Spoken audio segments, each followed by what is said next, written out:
ഉമേഷ്, തീർച്ചയായും അത് തന്നെയാണ് ഈ സർക്കാരിന്റെ, പിണറായി വിജയൻ സർക്കാരിന്റെ വികൃതമായിട്ടുള്ള മുഖം ഈ 36 ദിവസം കൊണ്ട് ജനങ്ങൾക്ക് മനസ്സിലായി എന്നതാണ് ഇതിലെ ഏറ്റവും പ്രധാനപ്പെട്ട കാര്യം. എന്തൊക്കെ പറഞ്ഞിട്ടായിരുന്നു ഈ യാത്ര കൊട്ടിഘോഷിച്ചത്? വലിയ PR വർക്കുകൾ, വലിയ തോതിലുള്ള PR ഏജൻസികൾക്ക് പണം മുടക്കിക്കൊണ്ടുള്ള വലിയ ഒരു യാത്ര, ഒരു സർക്കാരിന്റെ യാത്ര എന്ന് തന്നെയായിരുന്നു പറഞ്ഞത്. പക്ഷേ ഈ കേന്ദ്ര സർക്കാരിനെയും നരേന്ദ്രമോദി സർക്കാരിനെയും ഈ സംസ്ഥാനത്ത് നിങ്ങൾ ആലോചിക്കണം, നമ്മുടെ ഈ ക്രിസ്മസ് പോലും ആഘോഷിക്കുവാൻ വേണ്ടി 1404 കോടി രൂപ കൊടുത്ത നരേന്ദ്രമോദി സർക്കാരിനെ വിമർശിക്കുന്നതിന് വേണ്ടിയിട്ടാണ് ഇങ്ങനൊരു യാത്ര ഇവർ നടത്തിയത് എന്നത്. പക്ഷേ ഈ യാത്ര മുന്നോട്ട് പോയ സമയത്ത് ജനങ്ങൾക്ക് മനസ്സിലായി എന്താണ് പിണറായി വിജയൻ സർക്കാർ, എന്താണ് ഈ നാട്ടിൽ പിണറായി വിജയൻ സർക്കാർ നടത്തിക്കൊണ്ടിരിക്കുന്നത്. നിങ്ങൾ ആലോചിച്ച് നോക്കൂ, ഒരു വില്ലേജ് ഓഫീസിലെ വില്ലേജ് ഓഫീസർ വാങ്ങി കേൾക്കുന്ന പരാതി വാങ്ങാൻ വേണ്ടി മുഖ്യമന്ത്രി തന്നെ യാത്ര ചെയ്യുന്നു എന്നത്. എന്നാൽ നേരത്തെ ഹരിദാസ് സാർ സൂചിപ്പിച്ച പോലെ മുഖ്യമന്ത്രി ആ പരാതി വാങ്ങുക മാത്രമല്ല, അത് പരാതി വാങ്ങുന്ന സ്ഥലമല്ല എന്ന് അവരുടെ മുന്നണിയിൽപ്പെട്ട MP പോലും അവർക്ക് അത് പറഞ്ഞ് മനസ്സിലാക്കാൻ സാധിച്ചിട്ടില്ലെങ്കിൽ പിന്നെ എങ്ങനെയാണ് സാധാരണക്കാർക്ക് മനസ്സിലാവുക? കാരണം ഒരു MP പോലും വിചാരിച്ചിരിക്കുന്നത്, ഒരു പ്രധാനപ്പെട്ട ഒരു MP പോലും വിചാരിച്ചിരിക്കുന്നത് ഇത് പരാതി വാങ്ങുന്ന യാത്രയാണ് എന്നാണ്. സാധാരണ ജനങ്ങളും അത് തന്നെയാണ് മനസ്സിലാക്കിയിരിക്കുന്നത്.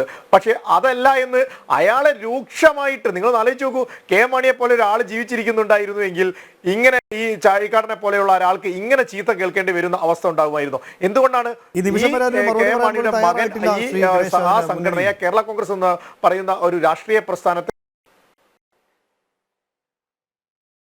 അതെ, തീർച്ചയായും നിങ്ങൾ ആലോചിച്ചു, ഈ പിണറായി വിജയന്റെ എന്താ പറയാ വീടിന്റെ ഉള്ളിൽ കൊണ്ട് ഈ കേരള കോൺഗ്രസിനെ കൊണ്ട് കെട്ടിയത് കൊണ്ടാണല്ലോ ഈ ദുർവിധി കേരള കോൺഗ്രസിന് ഉണ്ടായത് എന്നുള്ള സാഹചര്യം. നിങ്ങൾ ആലോചിച്ച് നോക്കൂ.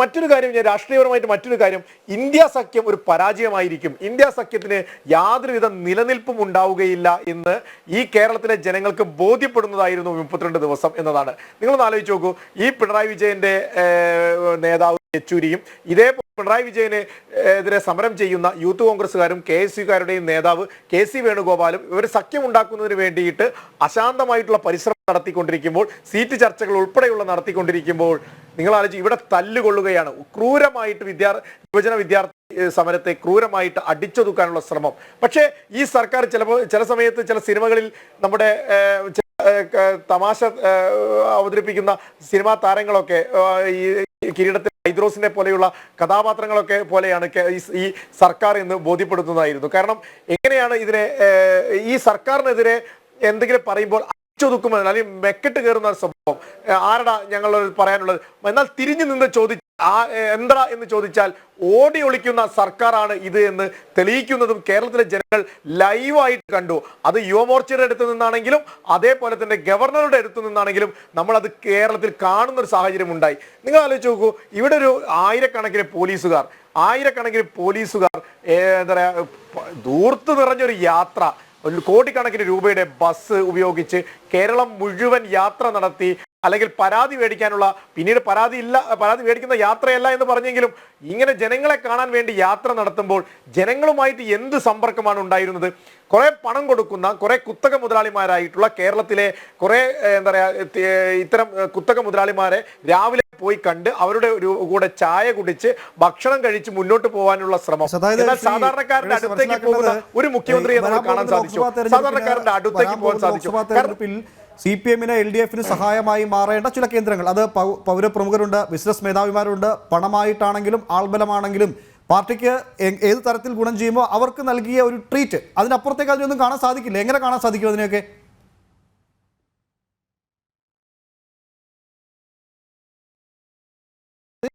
കാരണം ഈ കുത്തക മുതലാളി, നിങ്ങളൊന്ന് ആലോചിച്ച് നോക്കൂ, ഇവിടെ കുത്തക മുതലാളിമാർക്കെതിരെ എപ്പോഴും സംസാരിച്ചു കൊണ്ടിരിക്കുന്നത് ആരാണ്? ഇവിടുത്തെ CPM. അവരെ ഇവിടെ എന്താ പറയാ ഈ കുത്തക മുതലാളിമാർക്ക് എല്ലാ തരത്തിലും അവർക്കൊരു പിൻവാതിൽ നയം തന്നെ ഉണ്ടാക്കി കൊടുത്തിരിക്കുന്നത്. അത് ഏതൊരു കാര്യങ്ങൾ എടുത്തു നോക്കിക്കോ. ബാറിന്റെ വിഷയത്തിൽ ഇവിടെ ബാറുകൾ അടയ്ക്കും, സ്കൂളുകൾ തുറക്കും എന്നൊക്കെ എന്തൊക്കെ തരത്തിലുള്ള മുദ്രാവാക്യങ്ങൾ ഉണ്ടായിരുന്നു. എത്ര ബാറുകൾ ഈ സർക്കാരിന്റെ കാലഘട്ടത്തിൽ തുറന്നു.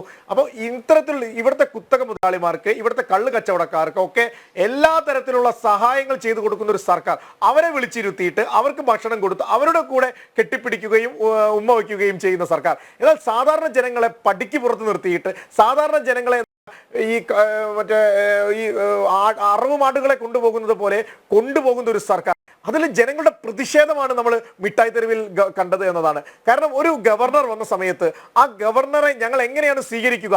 ഗവർണറോടുള്ള സ്നേഹമല്ല, മുഖ്യമന്ത്രിയോടുള്ള ഞങ്ങളുടെ പ്രതിഷേധമാണ് അവർ ഗവർണറോടുള്ള സ്നേഹത്തോടെ കാണിച്ചത് എന്നാണ് ഞാൻ മനസ്സിലാക്കിയിരിക്കുന്നത്. കാരണം അവരെ എങ്ങനെയാണ് ഞങ്ങൾ ഒരു സാധാരണക്കാരൻ്റെ അടുത്ത് പെരുമാറേണ്ടത് എന്ന് ഒരു ഗവർണർ കാണിച്ചു കൊടുത്തപ്പോൾ അതിനെ കൈവയ്ക്കുകയും അതിന് മധുരം കൊടുത്തിട്ടും അതിനെ പ്രോത്സാഹിപ്പിച്ചിട്ടും ജനങ്ങൾ സ്വീകരിക്കുന്ന കാഴ്ച നിങ്ങൾ എന്നാൽ മുഖ്യമന്ത്രിയുടെ അവസ്ഥ എന്താ? മുഖ്യമന്ത്രിക്ക് കേരളത്തിന്റെ ഏതെങ്കിലും തെരുവിലൂടെ, ഈ മിഠായി തെരുവിലൂടെ, ബ്രോഡ്വേയിലൂടെ, ചാല മാർക്കറ്റിലൂടെ ഒന്ന് ഇറങ്ങി നടക്കണമെങ്കിൽ ആളില്ലാത്ത, നിങ്ങൾ ആലോചിച്ച് നോക്കോ, മുഖ്യമന്ത്രിയെ കറുത്ത ഡ്രസ് ഇട്ട് കണ്ടാൽ അല്ലെങ്കിൽ കറുത്ത താടി കണ്ടാൽ ഒക്കെ ആക്രമിക്കുക. പോലീസിന്റെ മർക്കട മുഷ്ടിയാണ് കണ്ടത്. അടിച്ചൊതുക്കുന്ന സമീപനം. കറുത്ത ഡ്രസ്സ് ഇടാൻ പറ്റില്ല, കറുത്ത വേഷവിധാനങ്ങൾ ഇടാൻ പറ്റില്ല, അടിച്ചൊതുക്കുന്ന സമീപനം സ്വീകരിക്കുക എന്നതാണ്.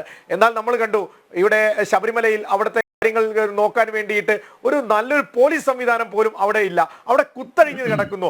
ആയിരക്കണക്കിന് ആളുകൾ, ഭക്തന്മാരും അവിടെ ശബരിമലയിൽ വലിയ ബുദ്ധിമുട്ടുകൾ നേരിടുന്നു. വെള്ളം പോലും കിട്ടാൻ ലഭിക്കാതെ വരി നിന്ന് കുഴഞ്ഞു വീഴുന്ന സാഹചര്യങ്ങളും നമ്മൾ ഈ ശബരിമലയിൽ നിന്ന് കണ്ടു. എന്നാൽ ഇവിടെ ഒരു മുഖ്യമന്ത്രിക്ക് പോകുവാൻ വേണ്ടിയിട്ട് നിങ്ങൾ ആലോചിച്ച് നോക്കൂ, കേരളത്തിലെ മന്ത്രിസഭയിലെ ഈ മന്ത്രിമാർക്ക് ഈ കേരളത്തിൽ ഒരു സുഖവാസ യാത്ര നടത്താൻ വേണ്ടിയിട്ട് മാത്രമാണ് ഈ നവകേരള ഉപകാരപ്പെടുന്നത്. മന്ത്രിമാരുടെ സെന്റ് ഓഫ് യാത്രയായിരുന്നു കഴിഞ്ഞ 36 ദിവസമായി നടന്നത്. വളരെ ആഘോഷപൂർവ്വമായ സെന്റ് ഓഫ് യാത്ര മാത്രമായിരുന്നു ഈ നവകേരള യാത്ര എന്നാണ് ചില സൈബർ ഇടങ്ങളൊക്കെ ട്രോളുന്നത്.